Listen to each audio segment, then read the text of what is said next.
And we could move to the next one that it's by Liang.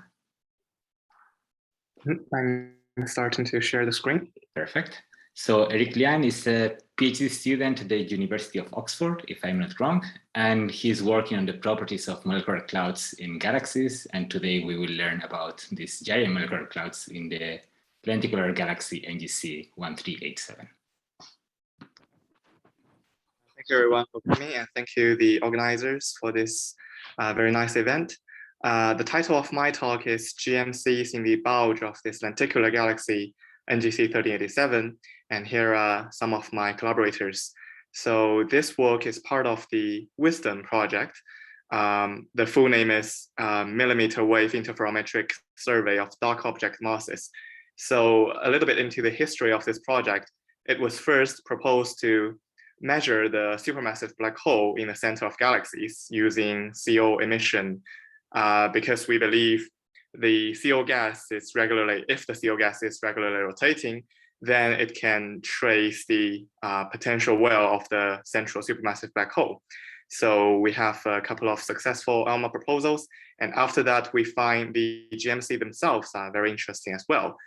So this becomes the second branch of this project, which is to study the GMC themselves. And also, because I regard myself as in the field of galaxy evolution, I believe the most important mechanism or process of galaxy evolution is the existing or non-existence of star formation.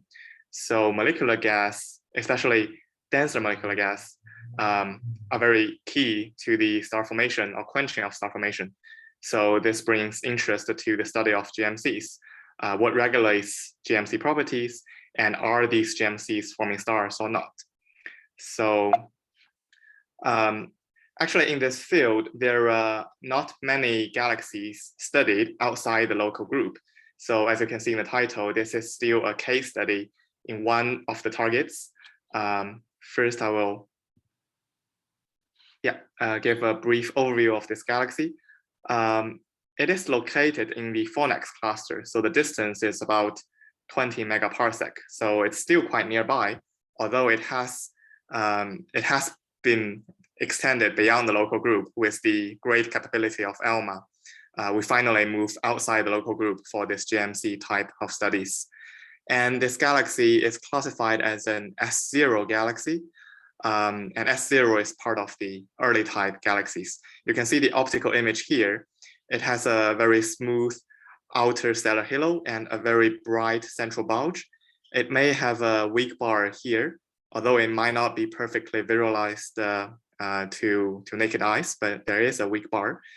And on the right-hand side, you can see the HST image overlaid with the CO contours in white. So the HST image shows the dust disk, which coincides spatially with this contour. The contour is CO 2-to-1 emission line. So at least in my galaxy, the dust size and the gas size are matching each other very well. And the T-type value, which is just an indicator of the Hubble type, is -3. So it's quite an early type galaxy. And so basically we will be interested at what quenched the star formation in this early type galaxy, what makes it look like the way it is today. And I believe molecular gas is a key to understand to answering this question. And also we have another neutral gas component, H1, and the H1 has not been detected yet. The most strict upper limit is 3 times 10 to the 7 solar masses. So this is already a quite strict constraint. So we do believe it is very deficient in H1 contents. But luckily we have molecular hydrogen detection traced by carbon monoxide detected in this work. So another page of overview of the CO detection we have in this ALMA observation. So the 3 different panels are showing 3 different moment maps of the gas. The first map being the basically it's the intensity of the CO. It's how luminous of the CO flux is, and you can see this gas disk is quite smooth in a sense, but in another sense, you can also see some over densities within this gas disk. Especially, I put two black circles on top of this map just to show that we identify an over density in the most inner region of this galaxy.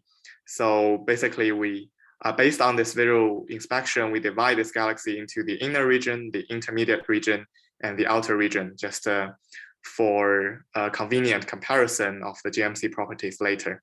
And then in the first moment map, which is the second map in the middle, I can see the gas is perfectly rotating.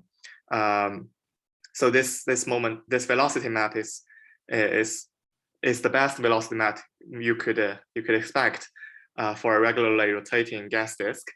And interestingly enough, there is actually a small hole in the very center of this galaxy, which might be due to the AGN feedback, but that is not the focus of this study. And then here is the second moment velocity dispersion map of this galaxy. We have slightly higher velocity dispersion values in the center and slightly decreasing towards the outskirts. And then I show the position velocity diagram on this page and also the integrated spectrum on this page. So we don't use the PVD in this project per se, but the PVD is very important in measuring the supermassive black hole mass in the center, because the potential well of the supermassive black hole will have an impact over the velocity position diagram. And here you can see the integrated CO spectrum, which shows a very classic double horn feature of the gas distribution. And then a little bit on the technical part of this data, because in the study of GMC, the spatial resolution or physical resolution is very crucial. So we really need to have a small enough synthesized beam in order to resolve individual molecular clouds. So we kind of play around with different parameters in this data reduction process. And different points on these panels are different sets of parameters we have used, and some lines showing the trend. So basically, this figure is showing a trade-off between the sensitivity, which is shown as the RMS in Kelvin, or the RMS as the intensity, as a function of synthesized beam size. So basically, the smaller the beam size we have, the worse the sensitivity, and the other way around. So in the end, we choose set of parameter at roughly 15 parsec, because this is the typically the lower limit of giant molecular cloud.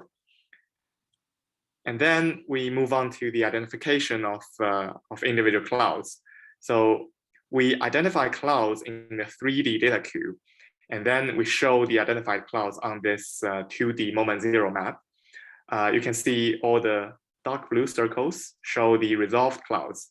So for a cloud to be considered resolved, we require both spatially resolved and spectrally resolved as well. And we also have another 700 or so unresolved clouds. So basically, the identification was using the CPROPS2 algorithm, which is one of the most popular algorithms in this field.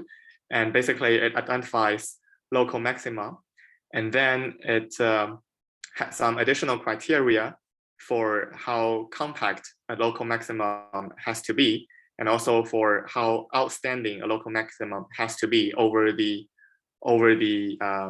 continuum level, so to speak. And then in the end, it assigned the surrounding spaxels to their nearest local maximum to be classified as a cloud. And then we plot some basic parameters for these clouds. For example, we have mass and size and velocity dispersion and the surface mass density.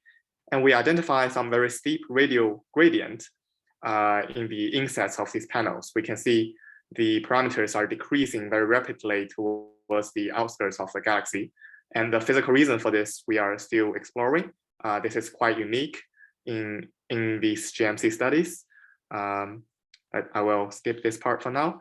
And then we have some very famous scaling relations like empirical relations for cloud science. This is the so-called Lawson relations. Basically, it's plotting the correlations among the three basic parameters together. So we have the size line width relation in the first panel, which you have also seen this morning. And we compare our clouds with the clouds in the Milky Way disk as shown in the dashed lines. So you can see that our clouds have a very similar distribution to the Milky Way clouds. So this is one of the very important puzzle we want to solve. Because this galaxy is a very early type galaxy and it has basically quenched its star formation, then how come it has very similar properties as the clouds in the Milky Way disk? And also you can see the Milky Way center, i.e. the central molecular zone, shown in the dashed line here. So it's quite a different parameter space that the clouds are occupying. And also on this plot, you can see we have a flavor of a sample study of GMCs color-coded by their Hubble types. And you can see the later type they seem to be closer to the Milky Way trend in this line. And the earlier type they seem to be closer to the Milky Way center line. So again, yeah, this shows a puzzle here. And then we also plot the virial parameter. This shows how virialized these clouds are. And the fact is, these clouds are also perfectly virialized. They have a distribution very perfectly centered at alpha equal 1. So this means these clouds are very well gravitationally bound. So this means they have a tendency to collapse quite soon. So this again points to the potential of star formation. But you will see later, we do not see any star formation in this galaxy. So again, this adds to the puzzle we have. And also this is another way to plot the basic parameters. This is a combination of the basic parameters as a function of mass density. And basically the different dashed lines show the external pressure required by these clouds to stay gravitationally bound. Suppose we assume they are really gravitationally bound. And again, you can see on this plot, we see a trend as a function of Hubble type. But this galaxy is again, looks like a slight outlier on this trend of the Hubble type evolution. 2 minutes. Yeah, thank you. Slightly a different but related topic. We had a look at the kinematic properties of these clouds in this galaxy. And on the right-hand side, the contours show the isovelocity lines of the velocity field of this galaxy traced by the stellar component gravitational potential. And the arrows are the GMCs in this galaxy. So suppose the GMC have gained their rotation from large-scale galactic rotation, then you would expect all the arrows to be aligning with their local isovelocity contours. However, just have a quick look on this plot, we will tell that it's basically a random distribution, especially if we compare it with the other galaxy that has been studied before.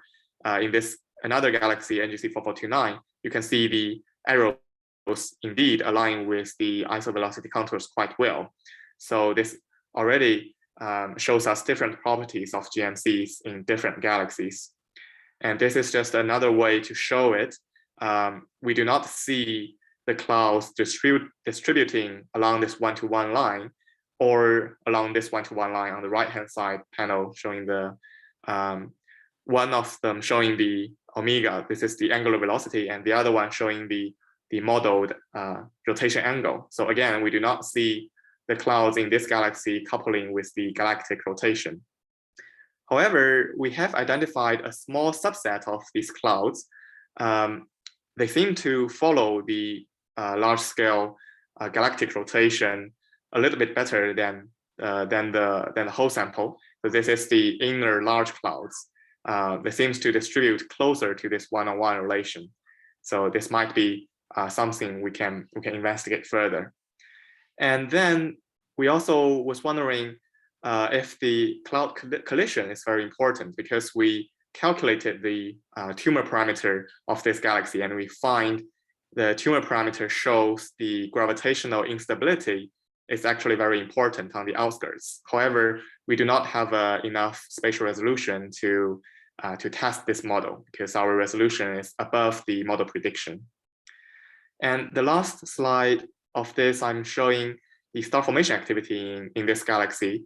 So we use the MUSE data from Fornex 3D survey.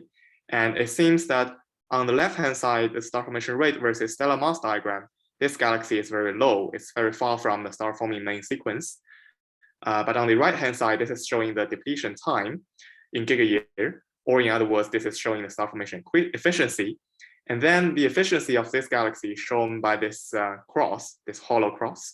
It seems that the efficiency is somewhat closer to the general distribution.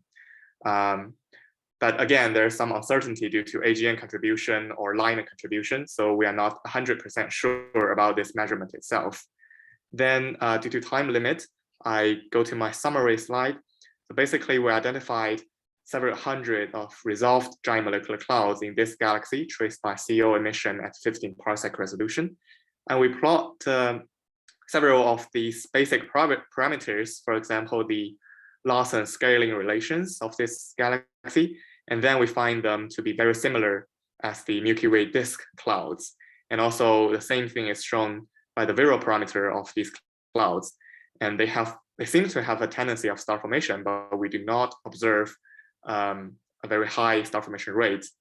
And then the majority of clouds decouple from galaxy rotation. And finally, we want to test our cloud collision model with higher resolution ALMA data. And hopefully in the near future, we can answer these two questions. That is, what drives the GMC properties? It seems the Hubble tide is not 100% responsible for the GMC properties. And then do GMCs form stars? Thank you very much for your attention. And I'm ready to take questions.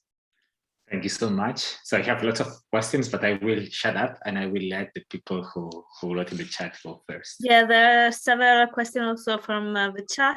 First is the structure in the dispersion, so the second moment map, be the signature of an outflow? Yeah, that's an interesting question. We do see some structure in the, let me go back to that slide.